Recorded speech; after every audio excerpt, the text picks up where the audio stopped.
Alright, I wanted to make a quick review of this Victorinox Venture fixed blade knife. Start with the specifications. This is a full tang knife. As you can see here, it's made with 14C28N stainless steel at a hardness of 59, planted right in the blade. Blade's made in Switzerland. The blade length is 105 millimeters or 4.1 inches. The blade thickness is 3.4 millimeters. The weight on this knife is 4.1 ounces.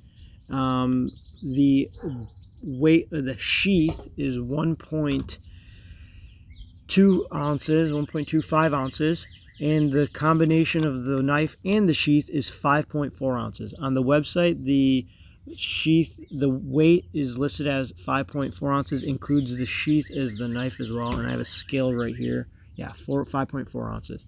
All right, let's talk about the steel first. This is a stainless steel 14C28N at 59 hardness HRC, and this steel is known to be super tough, all the while having great edge retention. I haven't had to sharpen this one yet, but it's supposedly really easy to sharpen as well. So I think it's a pretty good steel choice.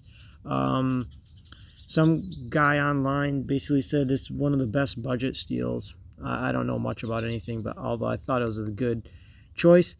Also, I think heat treatment's super important in steels as well, and that's another reason I went with this knife, is because I trust that Victorinox has put the research and development into making sure they got the correct hardness consistently for the design of this knife, and they've chosen the right hardness for this particular steel as well as knife design in terms of thickness and grind. Moving on to the grind of this knife. The grind is a flat grind from the factory. It does come with a secondary V edge that I don't usually like in knives, but stock edge is great. Super slicey, can cut through paper. I plan on getting rid of the secondary V edge and having this become more of a convex as I sharpen this knife, and overuse once I need to sharpen it. After a handful of sharpenings, this should probably, the edge I feel as though should get better than it is from factory, because I really like the convex edges. Moving on to the rest of the grind, it's like I said, it's a flat grind. It starts at 3.4 millimeters on the spine and then really tapers out like a kitchen knife. And then on top of it, up here, the edge is super sharp. The spine edge is like the sharpest of any knife I've ever had, to the extent that actually I ran my finger across it when I got it. Not the knife's edge, but the spine, and it bit my finger right there. Actually cut my finger, like almost like a paper cut, by just running my finger across this. I mean, I was probably giving it too much pressure, but this is going to be great for fire steels. There's some jimping here. We'll get into that later. The tip of the knife is pretty much in line with like the center of the knife for maybe drilling. It's a little bit more of a, it's not as pointy of a tip as the other knives, but I don't mind that. Some people knock it for that. I don't really mind it because I like, it gives the tip probably a little bit more toughness. It doesn't break or crack as much. What else we can talk about? So flat grind, drop point, nice jimping right here, super sharp spine, exposed ting on the back, which is also very sharp for scraping. Now let's move on to the handle. The handle is made out of this plastic rubbery. It's slightly rubbery, ever so slightly rubbery. Has the cool details. Has the texture. Has the letters of Victorinox in there, and the symbol. So it's a cool detail. The handle is nice and thick around this area. No exposed tang except for the back. It makes it very comfortable to hold. I have small, medium-sized hands, and so for me, it's perfect. I feel like the Mora Companion, there's a Mora Companion in carbon, is slightly more comfortable, but this is still more comfortable than a Fallkniven F1. This is a Fallkniven F1 in COS. This is a Mora Companion regular in carbon, not the HD. And so there we go. Now moving on to, so we talked about the handle. It's got some thumb place. You can put your thumb for using the knife. Overall, super ergonomic, super comfortable. Moving on to the sheath. This is the new and updated sheath, not the one that they've replaced. The previous one had a lot of critique for rattling and all that. I bought this knife recently, so they all ship. I bought it directly from Victorinox, and they all ship with the new updated sheath. I actually called them to verify that, and they did verify it, and it is in fact the new updated sheath. It stays in very securely. You can see, and then it doesn't rattle around. It does not rattle around whatsoever. The sheath design is pretty good. It's better than the Mora Companions, but not as good as the Fallkniven F1. The sheath has this loop on the back. Make sure when I first got it, I just kind of put it on like that, and I thought it was like pretty cheesy. But then I realized you have to, like. Yeah, I was just looking at it, and I was like, why does this thing keep falling off? And I realized, okay, you have to just slip it through this opening right here and pull it on, and then it's a lot more secure, a lot more stable. The only critique I would have regarding the sheath is that this rubber holder thing is probably gonna, since this is so sharp, it might cut this rubber loop over time. But overall, it's not nearly as good as this one by Fallkniven with the snap, but it's not terrible either. Much better than this one. See, I had to put my own modification there, Velcro, to hold it in. But this is nice. What else? The gimmicky, I don't want to say gimmicky, but the Victorinox, being Victorinox multifunctional people, that designers that they are, made a 1/4 inch hex lanyard hole so you can use this as a tool. I don't think I'll ever do that, but it's there because they're Victorinox. It's fine. And then there's also a little bit of jimping on the edge of this, which I also thought was kind of cheesy when I first bought it. But believe it or not, I've used this a few times, and in doing some fine carving, I didn't mind it so much. I thought it was kind of nice. I actually used this, or found it helpful. When you're doing some cutting tasks. It's also in one way it's nice. It gives you a quick visual identification of where you are up along the length of the blade. For whatever it's worth, it doesn't get in the way. I just like that they didn't add anything super gimmicky that got in the way of the actual functionality of the knife. I feel like they designed the knife and they're like, okay, we're Victorinox, so we need to add multifunctional stuff. And then the designers were like, yeah, you're not going to do that. And they're like, no, we're going to do something. They're like, okay, fine. We'll give you a hex hole and some jimping. And then everybody was happy. But whatever. Anyways, so there you go. The sheath's nice. This is a nice touch. Oh, and their last function that they demonstrate online, these water holes for water drainage, they say you can use it to help stoke a fire, like a bellows, by blowing into it. Whatever. I don't know about that, but 3 extra functions for whatever it's worth. Jimping, stoking a fire, and a 1/4 inch driver. Okay, so let's talk about the cost of this knife. This knife is $75, and the reason I bought this knife is because I wanted something that was a full tank and a little bit more robust than this Companion, but something that was a little bit more refined, slicier, and lighter than the Fallkniven F1. This fit perfectly between those. This knife, it comes in at 2.75 ounces. This knife comes in at 4 ounces. So only 1.25 ounces heavier than this. And this knife comes in at 5.25 ounces. This is a little bit heavier, a little bit chunkier. And also this spine on the Fallkniven F1 is 4.5 millimeters thick. In spite of it being that thick, it still retains a fair amount of finesse because of the convex grind. Close to flat grind, but it's convex grind.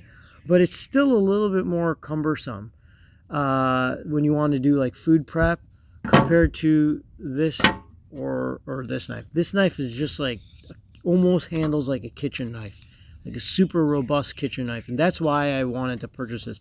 I didn't purchase it immediately because I kind of balked at the price of $75 for a knife like this, but I did have more Garbergs in the past, both the carbon and the stainless steel, and I really wanted to like those knives, but I didn't. I compared those Garberg side by side with this Fallkniven F1, and every single time I would pick up a Fallkniven, I would use the F1 instead of the Garbergs, because in spite of this having a thicker spine and being more robust than the Garbergs, it was more refined as well because of this convex grind and this flat grind, and that just lent this to having so much more finesse, even in food prep, than those Garbergs, because Garberg has a 3.2 millimeter thickness, which is similar to this, but then it stays that thick. It's because it's a Scandi grind. Similar to this, it stays that thick and then comes down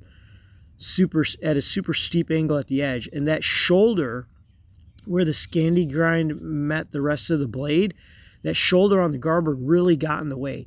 It doesn't get nearly as much in the way as this Mora companion in carbon, because this is only a 2 millimeter thick blade, and this is as thick as I want a Scandi grind to be. And even then, I think from factory, this knife will probably have more finesse than this companion. This companion has a considerable amount of finesse now because it's sharpened a handful of times, and this shoulder where the Scandi grind meets the rest of the blade has really smoothed out.